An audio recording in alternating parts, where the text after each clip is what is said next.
Bismillahirrahmanirrahim. Assalamualaikum warahmatullahi wabarakatuh.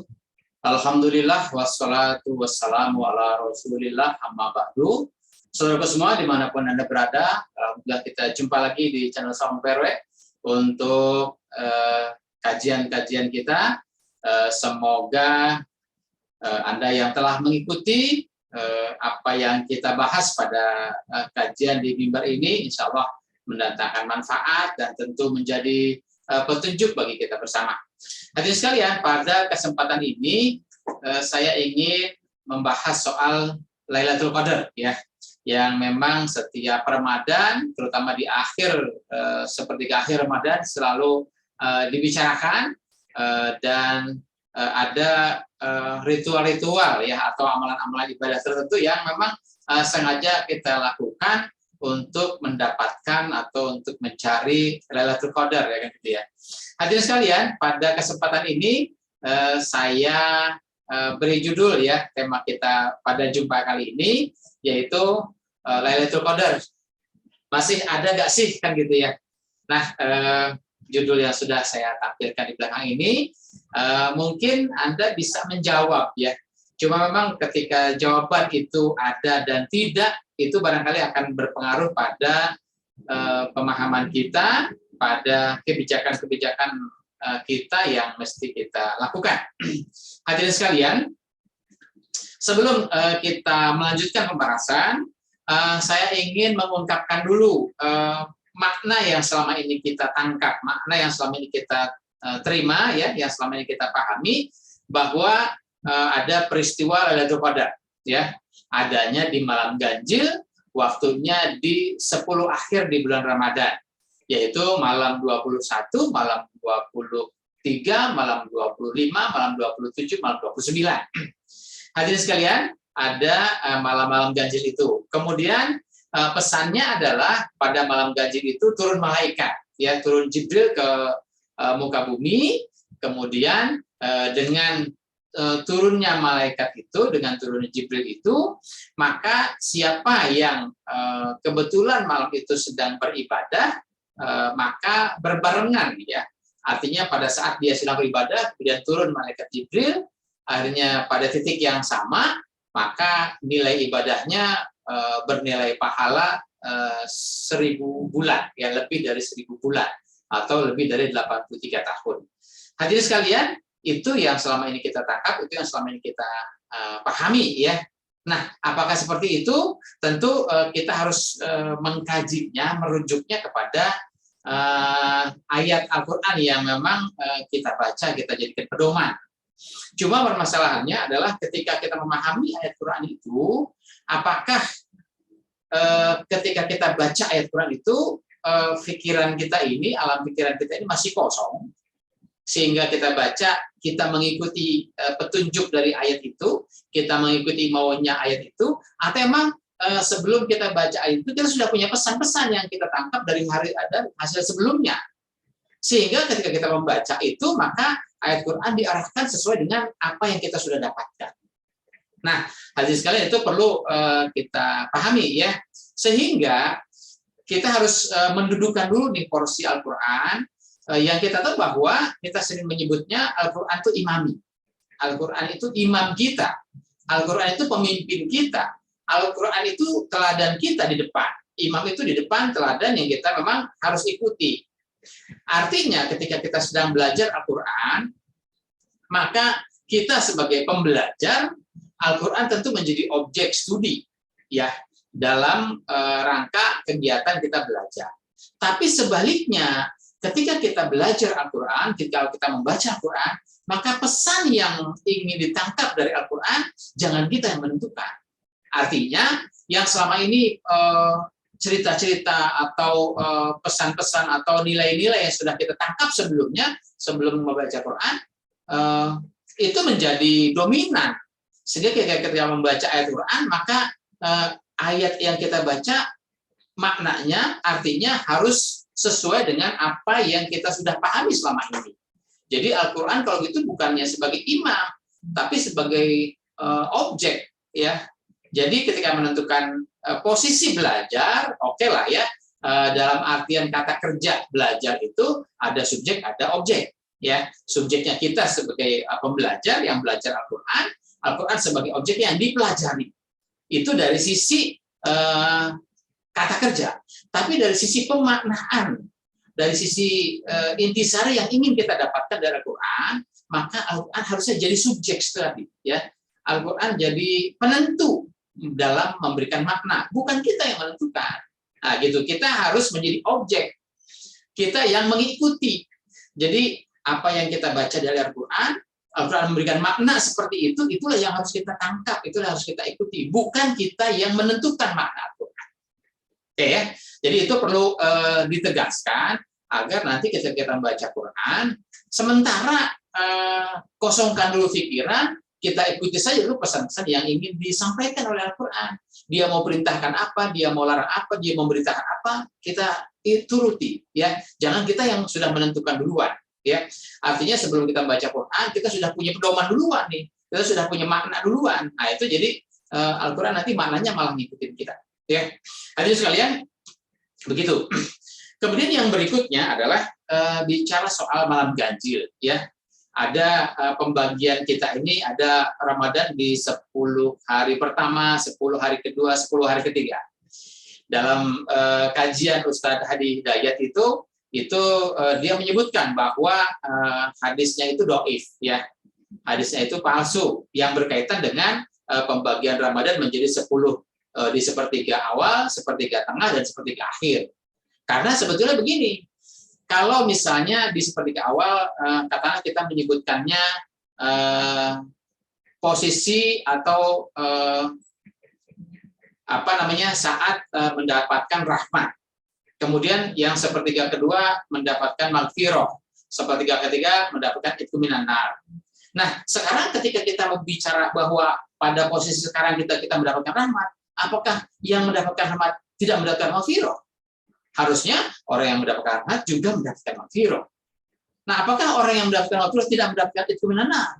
Ya, harusnya orang yang mendapatkan rahmat, dia juga mendapatkan maghfirah, dia juga mendapatkan itqu minan nar. Jadi sebetulnya Ramadan tidak bisa dipisah-pisah menjadi sepertiga, tapi sudah menjadi satu kesatuan. Ya, orang yang mendapatkan rahmat, otomatis dia mendapatkan maghfirah, dan otomatis juga orang yang mendapatkan maghfirah, otomatis dia akan terhindar dari siksa api neraka.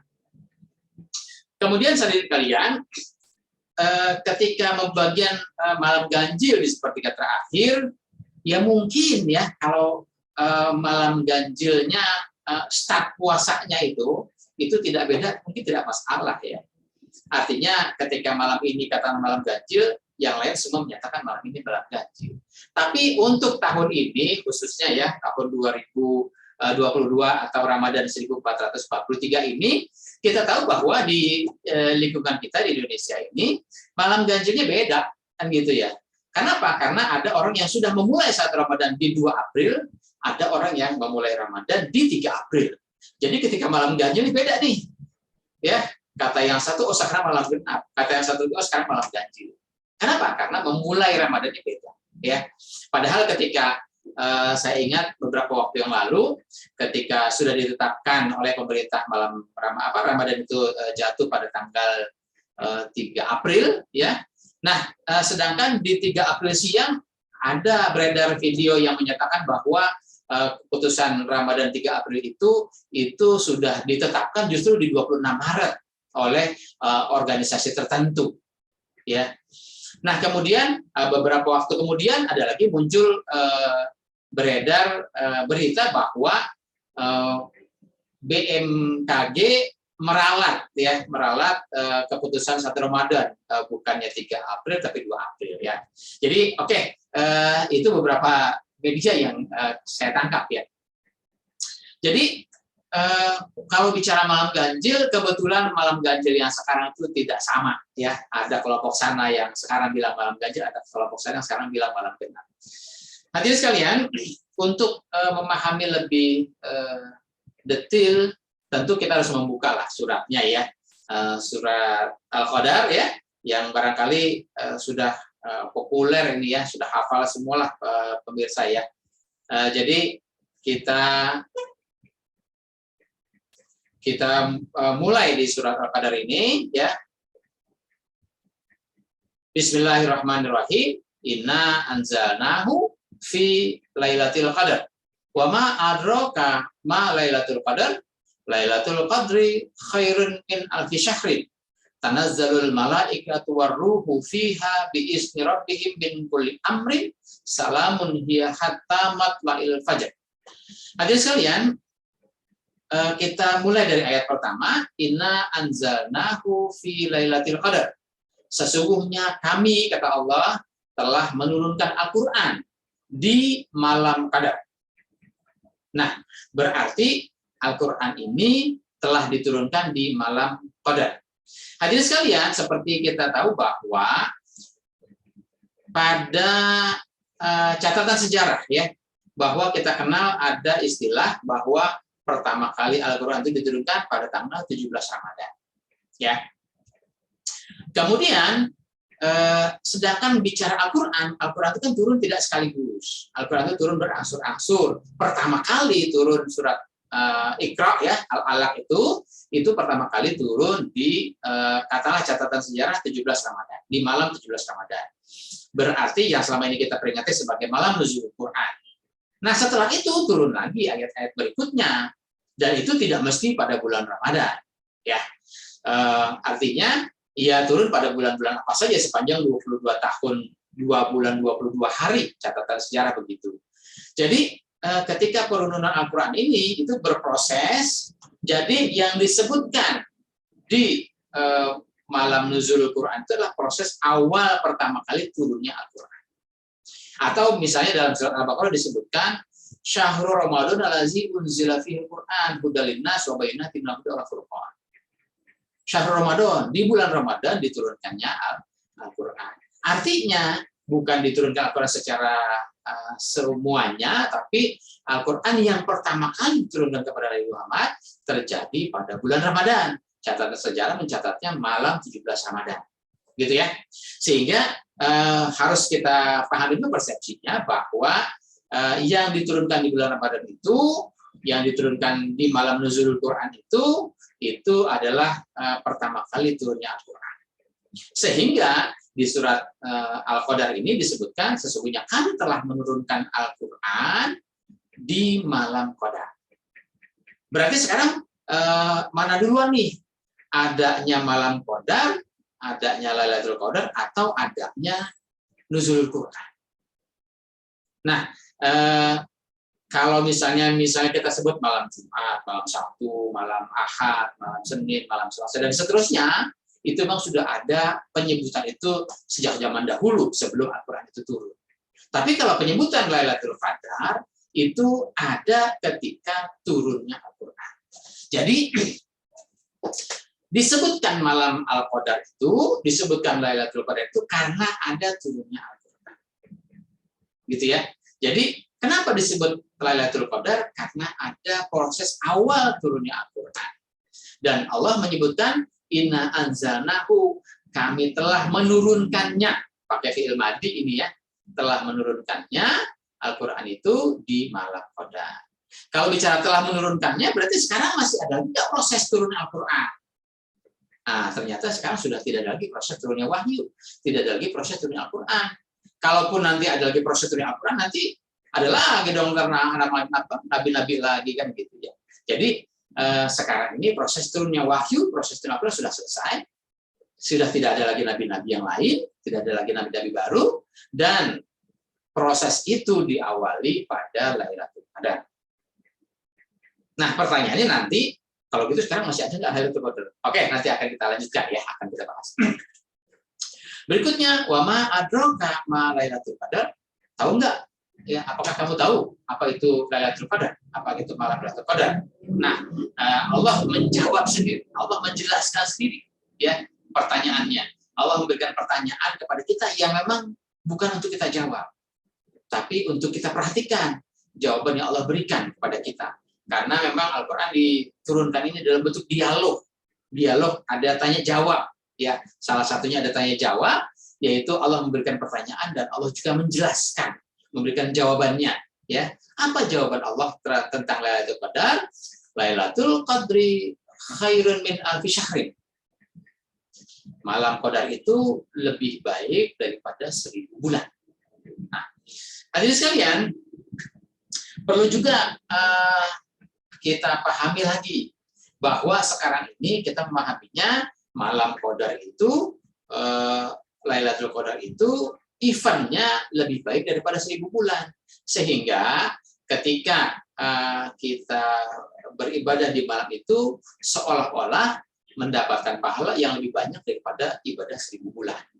Nah, hadirin sekalian, pertanyaannya adalah selama ini ada tidak orang yang mendeklarasikan diri, orang yang menyatakan, oh saya tadi malam dapat Lailatul Qadar? Ada tidak? Selama ini saya belum pernah dengar. Ulama hebat sekali berapapun, selama ini belum kita dengar dia mengakui bahwa semalam dapat Lailatul Qadar. Belum pernah. Kemudian yang berikutnya,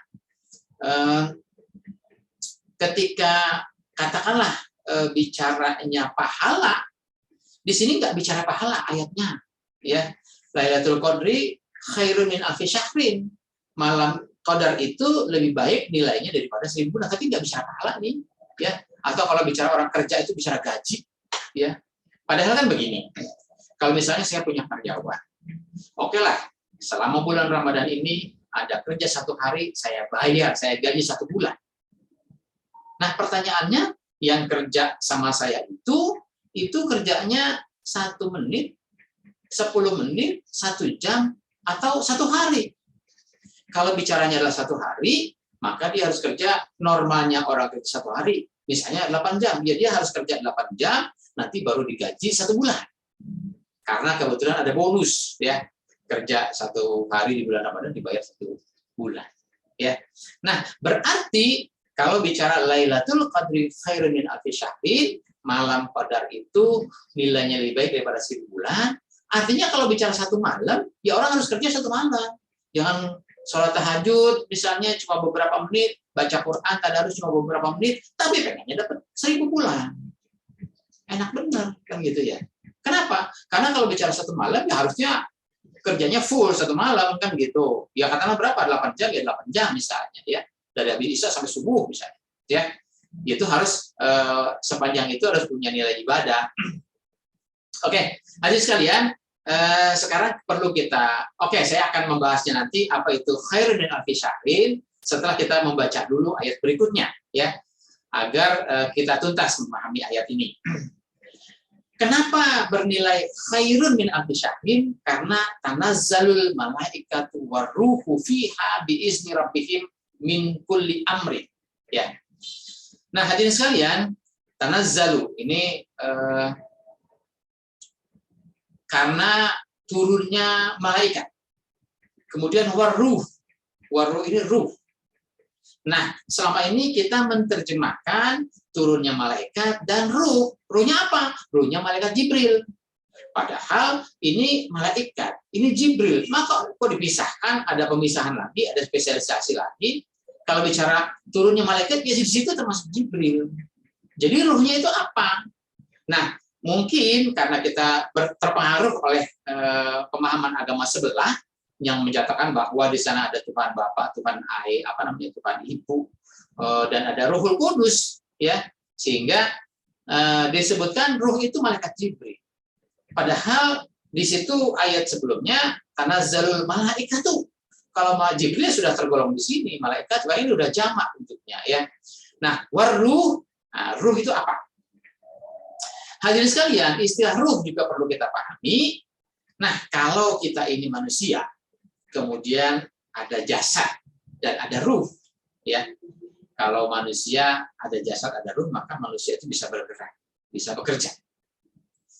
Kalau jasadnya doang, tidak ada ruh, ya kita sebut mayit, ya. Kenapa? Karena manusia sudah mati. Atau ruhnya doang tanpa jasad, kita suka sebut setan, gitu ya. Makhluk yang gentayangan. Jadi manusia yang komplit itu adalah ada jasad dan ada ruh. Sehingga dengan jasad dan ruh, manusia itu bisa beraktivitas. Tapi yang lebih penting lagi adalah kalau jasad dan ruh doang, ternyata manusia belum bisa beraktivitas, belum bisa bergerak. Ya mungkin Kalau sekedar bergerak, angkat tangan, angkat kaki, jalan dan lain sebagainya mungkin bisa. Tapi gerakan yang lebih khusus lagi, gerakan yang lebih spesialisasi belum tentu bisa. Misalnya, orang yang memang tidak pernah bicara di mimbar, orang yang tidak pernah bicara di depan umum, di podium lah katakan. Sekarang kita suruh dia bicara di depan umum, di depan orang banyak. Pasti dia gugup, pasti dia nggak bisa bicara, pasti gemeteran, mungkin keringat-keringat. Kenapa? Karena tidak ada ilmunya, tidak ada pengalaman. Kemudian misalnya, ada orang yang tidak pandai menyetir. Kita kasih ini mobilnya, ini kuncinya. Silakan gunakan. Ternyata karena dia tidak bisa menyetir, tidak bisa mengemudi, ya sudah mobilnya diam saja di situ. Kenapa? Karena tidak ada ilmunya, tidak ada keahlian. Atau misalnya orang yang tidak bisa masak, kita kasih aneka bahan baku dengan bumbu-bumbunya, dengan peralatan masaknya, silahkan bikin sajian yang enak. Ya mungkin kalau kelompok ibu-ibu atau mungkin para koki yang memang sudah terbiasa masak, ya dia langsung bergerak, langsung bekerja. Beberapa menit kemudian tersedialah hidangan yang nikmat.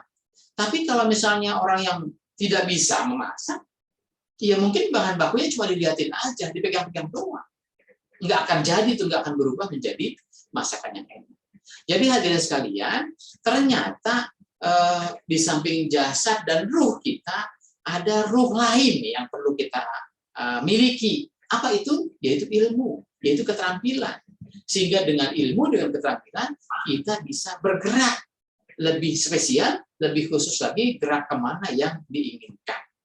Kalau sekedar gerak saja, bisa. Tapi geraknya mau apa? Geraknya mau kemana? Mau membuat apa? Dan seterusnya. Itu perlu ilmu khusus. Itu perlu keterampilan khusus. Dan itu ada ruh kedua yang harus kita miliki. Jadi ada orang mau bikin rumah, ya mungkin kalau dia sebagai arsitek, sebagai mungkin sarjana sipil, atau mungkin sebagai tukang bangunan sekalipun, dia akan bisa bikin rumah. Tapi orang biasa yang tidak bisa kerja seperti itu, ya nggak akan bisa, nggak akan berwujud rumah yang. Jadi hadirin sekalian, ada ilmu-ilmu khusus yang memang harus kita miliki dalam rangka menggerakkan fisik dan jasad kita ke arah ketujuan yang diinginkan, yang diharapkan. Jadi ruh ini apa? Ruh ini adalah ilmu. Ilmu apa? Ilmu sebagai penggerak budaya. Nah, karena di sini bicaranya adalah inna anzalnahu, sesungguhnya aku telah menurunkan Al-Qur'an, maka ruhnya adalah Al-Qur'an. Karena bicaranya adalah malam Qadar itu adalah peristiwa yang disebut sebagai malam Qadar karena ada turunnya Al-Qur'an. Kenapa ada turun Quran? Karena malaikat turun membawa wahyu, membawa ruh. Maka dengan ruh itu, dengan Al-Quran itu, kita bisa bergerak. Bergerak kemana? Bergerak sesuai dengan perintah Allah. Anda yang sekarang ini puasa misalnya, siapa yang suruh? Tentu karena ada perintah. Kutiba alaikumusiyam, kama kutiba lazim kulkum dan seterusnya. Maka kita berpuasa. Ada yang sholat, siapa yang perintah? Siapa yang suruh? Karena ada perintah, aqimis sholat. Anda yang bayar zakat, kenapa? Karena ada yang perintah, wa atuz zakat. Anda yang baca Quran, kenapa? Karena ada perintah, ikra. Bismi rabbika, ikra, bismillah, ikra, dan seterusnya. Ikra, kitabah. Ya. Jadi, kenapa kita melakukan segala sesuatu? Karena Allah memerintahkan.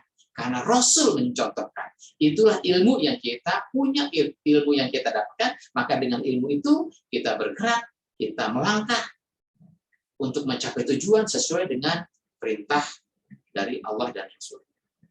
Hadirin sekalian, jadi tanazzalul malaikatu waruh. Kenapa dia bernilai lebih baik daripada 1000 bulan? Karena dia malam itu turun malaikat dan ruh. Malaikat dan Al-Quran yang dibawa oleh malaikat diturunkan kepada Nabi biizni rabbihim, atas izin, atas perintah Allah, min kulli amrin, untuk mengatur segala urusan. Jadi Al-Quran itu diturunkan untuk mengatur segala urusan kita sebagai umat muslimin, sebagai umat mukminin dalam rangka melangkah, dan di mana setiap langkah apapun yang kita kerjakan senantiasa dalam bimbingan Al-Quran. Salamun hiya hatta matla'il fajar. Ya. Proses itu ya akan membangun kehidupan Islam, membangun kehidupan salam ya, sampai kehidupan itu terwujud ya, mencapai fajar, mencapai menyongsong kehidupan fajar, yaitu di mana kehidupan yang siap untuk menerangi semesta angkasa ini. Nah, hadirin sekalian, kembali kepada istilah khairun min alfi syahrin. Ada orang yang menerjemahkan lebih baik daripada 1000 bulan, sehingga beribadah malam itu nilainya, pahalanya lebih baik daripada 1000 bulan. Padahal ini nggak ngomong pahala. Kemudian yang berikutnya, ada juga orang yang menyatakan bahwa khairun min alfi syahrin itu lebih baik daripada hasil kerja 1000 bulan kerja sarjana. Ya, itu silakan saja. Tapi setiap orang punya khairun min punya lailan atau punya nahar yang memang punya nilai spesial. Misalnya kalau kita bicara mungkin Anda punya hari khusus, hari spesial ya. Kapan hari spesial Anda? Mungkin ada orang akan bertanya, akan menjawab, oh hari spesial saya, hari kelahiran saya misalnya. Maka tanggal itu menjadi spesial, menjadi bermakna, menjadi berarti. Sehingga mungkin lahirnya pada katakanlah tanggal 10 misalnya, tapi tanggal 10-nya kan sudah terjadi sekian tahun yang lalu. Tapi kenapa sekarang masih ada event-event tanggal 10 bulan tertentu itu yang diperingati? Karena bernilai khusus, bernilai spesial. Atau mungkin misalnya ada orang punya hari khusus ya, katakanlah misalnya hari pernikahannya, itu mungkin punya nilai, punya arti khusus dalam kehidupannya dia. Kenapa? Karena itu hari yang bersejarah, sehingga pada tanggal yang sama di tahun berikutnya diperingati hari itu ya, sebagai hari ulang tahun perkawinan misalnya. Nah, hadirin sekalian, itu buat orang-orang secara individu, secara pribadi. Tapi misalnya kita buat seluruh kita bangsa Indonesia, ada tidak hari khusus kita, hari spesial kita yang bisa dirasakan, dialami oleh seluruh bangsa Indonesia? Ternyata kalau kita bicara itu, hari spesial kita, hari khusus kita itu adalah misalnya pada tanggal 17 Agustus tahun 45. 17 Agustus tahun 45 itu adalah hari proklamasi kemerdekaan bangsa Indonesia. Nah, hari itu, satu hari di tanggal 17 Agustus tahun 45, itu sangat bernilai. Bahkan nilainya lebih baik daripada 350 tahun dijajah oleh Belanda. Begitu. Jadi, hadirin sekalian, buat kita bangsa Indonesia, tanggal 17 Agustus tahun 45 sebagai hari proklamasi punya nilai yang lebih baik daripada 350 tahun dijajah oleh Belanda. Kalau Lailatul Qadar lebih baik daripada 83 tahun. Kalau 17 Agustus lebih baik daripada 350 tahun dijajah oleh Belanda.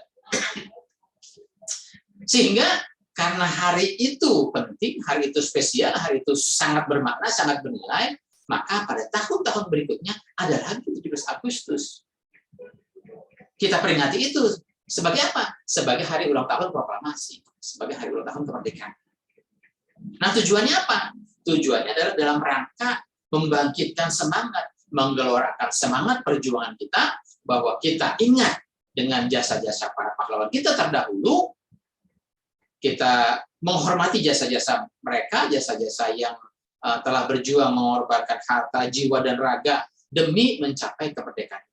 Sekarang kita yang menikmati kemerdekaan ini, maka setiap tahun kita peringati sebagai hari kemerdekaan, hari ulang tahun kemerdekaan, maka kita memacu semangat itu, membina mental kita agar semangat nasionalisme, semangat perjuangan, semangat patriotik terus kita pelihara, kita jaga sampai akhir hayat. Sehingga para pejuang kita dulu telah memerdekakan bangsa ini, kita yang mengisi dan melanjutkan. Jangan sampai mereka telah berjuang, mereka telah berkorban dengan segala upaya, mengorbankan nyawa dan sebagainya, kita sia-siakan. Itu yang tidak boleh. Hadirin sekalian, itu makna hari spesial bagi bangsa Indonesia. Nah, makna hari spesial bagi seluruh umat Islam adalah Lailatul Qadar. Lailatul Qadar itu apa? Yaitu saat pertama kali turunnya Al-Quran. Sudah apa belum? Sudah. Kapan? Ya, catatan sejarah 17 Ramadan. Ya, malam 17 Ramadan. Nah, pada saat malam itu diturunkan ya Al-Quran, maka malam itu bernilai lebih baik daripada 1000 bulan. Lebih baik daripada 83 tahun. Ya. Katakanlah misalnya kalau orang ini hidup, ya mungkin katakanlah hidupnya dia usia sampai 80 tahun. Kemudian sepanjang 80 tahun hidupnya maksiat, hidupnya zulumat, hidupnya zolim, hidupnya jahiliyah. Tapi setelah 80 tahun dia dapat hidayah. Dia dapat wahyu, dia dapat Al-Quran, dia dapat sadar untuk bertaubat, kemudian dia bertaubat saat itu. Ya, setelah itu hidupnya cuma 2 hari, besok 2 hari kemudian mati. Lebih bernilai mana? 2 hari dalam hidupnya dibanding dengan 80 tahun dalam hidupnya. Yang penuh dengan maksiat, dengan kezaliman, dengan kejahiliahan. Ternyata Allah menilai di husnul khotimah. Ternyata yang dinilai itu 2 harinya. Karena 2 harinya itu di akhir hidupnya, dia hidup menjadi mukmin, dia hidup memperbaiki diri, dia hidup bertaubat, yang 80 tahun terhapus. Jadi hadirin sekalian, maka Lailatul Qadar itu punya event lebih baik daripada katakanlah seumur manusia yang sekarang misalnya. Ya, kalau umur manusia sekarang itu ya rata-rata 60-70, nah ini Allah memberikan lebih sampai 83 tahun. Maka saat Al-Quran itu diturunkan, maka dia punya nilai lebih dibanding saat-saat sebelum Al-Quran itu turun. Dibanding kehidupan-kehidupan saat sebelum Al-Quran itu turun. Misalnya kalau kepada Nabi Muhammad, ketika dia usia 40 tahun, Allah menyebutkannya dalam surat Ad-Duha, wa wajadaka dolan fahada. Kata Allah, kehidupan Nabi selama 40 tahun sebelum turunnya Al-Quran bernilai dolan, bernilai sesat. Maka setelah dapat wahyu Al-Quran, maka saat itu Nabi diangkat menjadi Rasul, ya, dideklarasikan menjadi Rasul, dilantik menjadi Rasul, mengemban amanah dakwah Al-Quran, maka mulai saat itu menjadi fahada, menjadi mendapat petunjuk, menjadi bernilai nur. Yang kemarin katakanlah bernilai dolan, yang kemarin katakanlah bernilai jahiliyah, yang kemarin katakanlah bernilai sesat, yang kemarin katakanlah bernilai zulumat, zalim, ya, maka sekarang bernilai fahada, sekarang bernilai nur, sekarang bernilai, ya katakanlah kalau bahasa Kartini itu kemarin dari dari gelap terbitlah terang, ya, atau minaz zulumat ilan nur. Bahasa Qur'annya minaz zulumat ilan nur. Jadi kehidupan kita yang kemarin, kalaupun kehidupan kita yang kemarin adalah kehidupan yang zulumat, kehidupan jahiliyah, kehidupan maksiat, penuh dengan dosa dan sebagainya, maka pada malam ini kita peringati Lailatul Qadar untuk apa? Untuk menyambut datangnya Al-Quran. Al-Qurannya sudah turun, malaikatnya sudah turun. Tapi turunnya malaikat, turunnya Al-Quran, kita sambut. Dengan apa? Tentu kita sambut dengan kita membacanya, kita mempelajarinya, kita mengambil maknanya. Setelah itu kita mengamalkannya. Setelah kita mengamalkannya, kita konsisten sepanjang sisa hidup kita untuk senantiasa dalam bimbingan Al-Quran, untuk senantiasa berada dalam siratal mustaqim. Maka itulah yang bernilai lebih baik daripada 1000 bulan. Saudaraku semua, kalau ternyata malam ini malam ganjil, kita begadang, kita tunggu-tungguin kapan malaikat datang, kita nggak tahu malaikat datang apa enggak. Yang pasti semua dalam pantauan malaikat, semua dalam pantauan Allah. Tinggal kita mau apa tidak. Al-Quran sudah diturunkan, sudah di hadapan kita. Mau baca tidak? Mau belajar apa tidak? Pak, saya sudah tua, saya belum bisa lancar baca Quran. Oke, nggak masalah. Itu masa lalu. Yang penting kita bicara sekarang dan yang akan datang. Sekarang ini mau belajar apa tidak? Kalau sekarang belum bisa baca Quran, kita belajar bisa baca Quran. Kalau sekarang belum belajar baca Quran, kita sekarang belajar lancar baca Quran.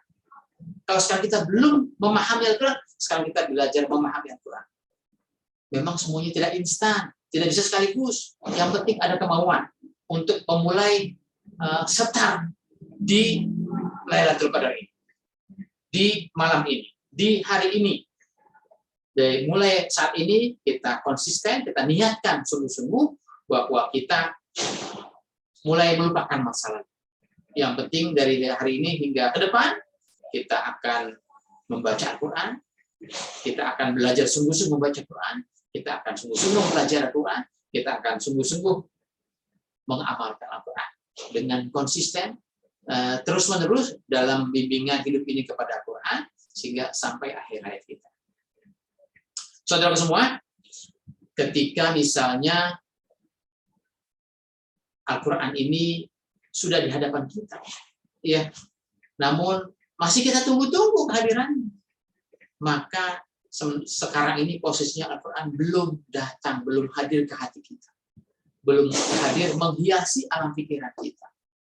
Maka kesempatan Lailatul Qadar ini, katakanlah kalaupun kita sebut sebagai hari ulang tahun atau malam ulang tahun turunnya Al-Quran, maka mari kita song-song, kita peringati, kita sambut turunnya Al-Quran ini dengan komitmen untuk terus mau belajar Al-Quran, untuk terus mau menggali, memahami makna Al-Quran, dan tentu untuk terus mau mempelajari Al-Quran. Maka kalau punya komitmen seperti itu, maka kehidupan kita tentu akan jauh lebih baik daripada kehidupan-kehidupan hari lalu, dari kehidupan-kehidupan yang kemarin. Terserah berapapun usia kita kemarin, terserah apapun yang sudah kita lakukan, terserah bagaimanapun buruknya kita di hari kemarin, tapi yang penting adalah mulai saat ini kita sudah diturunkan Al-Quran. Bukan hanya Nabi Muhammad yang terima Al-Quran, bukan hanya Nabi Muhammad yang diturunkan Al-Quran. Sekarang Al-Quran sudah diturunkan kepada kita. Mau apa tidak? Hadirin sekalian, padahal kita sudah hafal benar, ya. Ayat yang pertama kali turun, Iqra. Iqra itu fi'il amr. Iqra itu kata perintah. Berarti kalau buat si mukmin, buat yang mengaku muslim, kata perintah dari Al-Quran, kata perintah dari Allah, maka itu menjadi kewajiban. Kewajibannya Iqra. Kewajibannya untuk membaca. Sudahkah kita membaca Quran? Sudahkah kita mempelajari Quran? Sudahkah kita menggali makna Al-Quran? Itu wajib, ya, wajib kepada semua umat manusia, kepada semua umat muslim, terserah umat manusia yang lain, ya. Yang penting kita mengaku sebagai muslim, kita punya kewajiban untuk membaca Al-Quran. Kenapa? Karena perintahnya jelas, Iqra, Iqra, Bismillah, Iqra, Bismillah, Iqra, kitabah. Perintahnya wajib, perintahnya membaca. Maka dari perintah Iqra itu, mari kita tunaikan di event, ya, Lailatul Qadar ini. Jadi hadirin sekalian, pertanyaannya masih ada nggak Lailatul Qadar itu?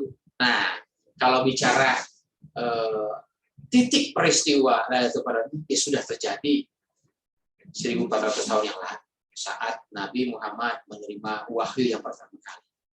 Tapi malam itu terus kita peringati di setiap Ramadan sebagai memacu semangat kita, menggelorakan gairah kita untuk terus mengkaji, mempelajari Al-Quran.